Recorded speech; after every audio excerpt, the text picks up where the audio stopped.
ಇನ್ನು ರಾಜ್ಯ ಕಾಂಗ್ರೆಸ್ನಲ್ಲಿ ಸಿಎಂ ಹುದ್ದೆ ಜಟಾಪಟಿ ಜೋರಾಗಿ ನಡೀತಾ ಇದೆ. ದಿನಕ್ಕೊಬ್ಬರು ನಾಯಕರುಗಳ ಹೆಸರುಗಳು ಕೇಳಿ ಬರ್ತಾ ಇದೆ. ನಿನ್ನೆ ಅಷ್ಟೇ ಡಿಕೆ ಶಿವಕುಮಾರ್ ಪರ ಘೋಷಣೆಗಳು ಮೊಳಗಿತ್ತು. ಇವತ್ತು ಸತೀಶ್ ಜಾರಕಿಹೊಳಿ ಅವರ ಬೆಂಬಲಿಗರು ಪೂಜೆ ಪುನಸ್ಕಾರ ಸಲ್ಲಿಸಿ ಮುಖ್ಯಮಂತ್ರಿ ಆಗಬೇಕು ಅವರು ಅಂತ ದೇವರಲ್ಲಿ ಪ್ರಾರ್ಥಿಸಿದ್ದಾರೆ. ಈ ಮೂಲಕ ಮುಂದಿನ ಸಿಎಂ ಘೋಷಣೆಯನ್ನ ಜೀವಂತವಾಗಿಟ್ಟಿದ್ದಾರೆ. ಅದರಲ್ಲೂ ಕೂಡ ಹಳ್ಳಿ ಹಕ್ಕಿ ಕೊಟ್ಟಂತ ಸ್ಟೇಟ್ಮೆಂಟ್ ಈಗ ಸದ್ಯ ಹೊತ್ತುರಿತಾ ಇರುವಂತ ಬೆಂಕಿಗೆ ಮತ್ತಷ್ಟು ತುಪ್ಪ ಸುರಿದಿದೆ.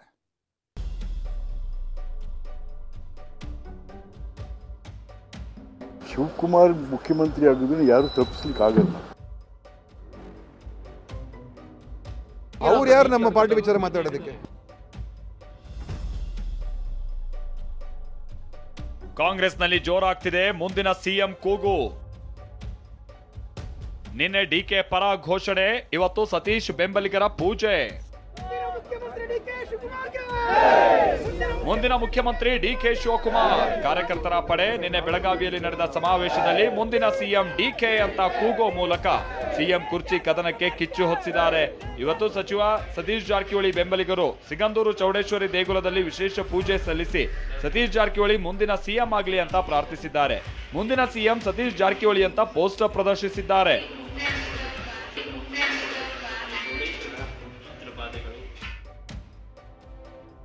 ತ್ಯಾಗದ ಮನೋಭಾವ ಕಡಿಮೆ ಆಗಿದೆ ಎಂದ ಪರಮೇಶ್ವರ್.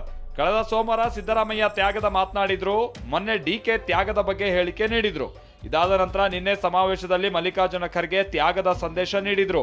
ಈ ಸಾಲಿಗೆ ಈಗ ಪರಮೇಶ್ವರ್ ಎಂಟ್ರಿ ಕೊಟ್ಟಿದ್ದಾರೆ. ಕಾಂಗ್ರೆಸ್ನಲ್ಲಿ ತ್ಯಾಗದ ಮನೋಭಾವ ಕಡಿಮೆ ಆಗಿದೆ ಅಂತ ಹೇಳಿದ್ದಾರೆ. ಇಲ್ಲ, ನನಗೂ ಅರ್ಥ ಆಗಿಲ್ಲ. ನನಗೂ ಕೂಡ ಯಾವ ಅರ್ಥದಲ್ಲಿ ಹೇಳಿದ್ದಾರೋ ಅವ್ರಿಗೆ ಗೊತ್ತಿಲ್ಲ. ಕಾಂಗ್ರೆಸ್ನಲ್ಲೇ ಅಲ್ಲ, ಇಡೀ ಸಮಾಜದಲ್ಲಿ ಹಂಗಾಗಿದೆ. ಕಾಂಗ್ರೆಸ್ನಲ್ಲೂ ಸ್ವಾಭಾವಿಕವಾಗಿ ಕಡಿಮೆ ಆಗಿದೆ. ಕಾಂಗ್ರೆಸ್ ಕುರ್ಚಿ ಕದನಕ್ಕೆ ತುಪ್ಪ ಸುರಿದ ಎಚ್ ವಿಶ್ವನಾಥ್. ಕಾಂಗ್ರೆಸ್ ಮನೆಯಲ್ಲಿ ಕುರ್ಚಿ ಕಾಳಗ ದಗದಗಿಸ್ತಾ ಇದೆ. ಇದೇ ಹೊತ್ತಲ್ಲೇ ಡಿಸಿಎಂ ಡಿಕೆ ಶಿವಕುಮಾರ್ರನ್ನ ಭೇಟಿ ಮಾಡಿದ್ದ ಬಿಜೆಪಿ ಎಂಎಲ್ಸಿ ಉರಿಯೋ ಬೆಂಕಿಗೆ ತುಪ್ಪ ಸುರಿದಿದ್ದಾರೆ. ಡಿಕೆ ಸಿಎಂ ಆಗೋದನ್ನ ಯಾರೂ ತಪ್ಪಿಸೋದಕ್ಕಾಗಲ್ಲ ಅಂದಿದ್ದಾರೆ. ಈ ಮಾತಿಗೆ ಸಚಿವ ದಿನೇಶ್ ಗುಂಡೂರಾವ್ ಗರಂ ಆಗಿದ್ದು, ಅವರೇ ನಮ್ಮ ಪಕ್ಷದವರ ಅಂತ ಪ್ರಶ್ನಿಸಿದ್ದಾರೆ. ಈ ಶಿವಕುಮಾರ್ 136 ಜನ ಬರ್ಬೇಕಾದ್ರೆ ಅವ್ರ ಕಾಂಟ್ರಿಬ್ಯೂಷನ್ ಇಲ್ರಿ, ಅವ್ನ ಕಮಿಟ್ಮೆಂಟ್ ಇಲ್ವಾ, ಅವ್ನ ಎಕ್ಸ್ಪೆಂಡಿಚರ್ ಆಗಿಲ್ವ ಎಲ್ಲದಕ್ಕೂ. ಹಾಗಾಗಿ ಶಿವಕುಮಾರ್ ಮುಖ್ಯಮಂತ್ರಿ ಆಗೋದನ್ನ ಯಾರು ತಪ್ಪಿಸ್ಲಿಕ್ಕೆ ಆಗಲ್ಲ. ಎಚ್ ವಿಶ್ವನಾಥ್ ಅವರೇ ನಮ್ಮ ಪಾರ್ಟಿಲಿ ಇದಾರ? ಅವ್ರು ಯಾರು ನಮ್ಮ ಪಾರ್ಟಿ ವಿಚಾರ ಮಾತಾಡೋದಕ್ಕೆ? ಅವ್ರೆಲ್ಲಿದ್ದಾರೆ ಆ ವಿಷಯ ಮಾತಾಡ್ಲಿ. ಹೈಕಮಾಂಡ್ ನಿರ್ಧರಿಸಿದ್ರೆ ಬದಲಾವಣೆ ಎಂದ ಎಸ್ಆರ್ ಪಾಟೀಲ್. ಬಾಗಲಕೋಟೆಯಲ್ಲಿ ಮಾತನಾಡಿದ ಮಾಜಿ ಸಚಿವ ಎಸ್ಆರ್ ಪಾಟೀಲ್, ವರಿಷ್ಠರು ನಿರ್ಧಾರ ಕೈಗೊಂಡ್ರೆ ಬದಲಾವಣೆ ಆಗುತ್ತೆ ಅಂದಿದ್ದಾರೆ. ವರಿಷ್ಠರು ತೆಗೆದುಕೊಂಡ್ರೆ ಹಾಗೆ ಆಗ್ಬೇಕಲ್ಲ. ವರಿಷ್ಠರ ನಿರ್ಣಯವನ್ನು ಅವಲಂಬಿಸಿದೆ. ವರಿಷ್ಠರ ನಿರ್ಣಯ ಅವಲಂಬಿಸಿದೆ.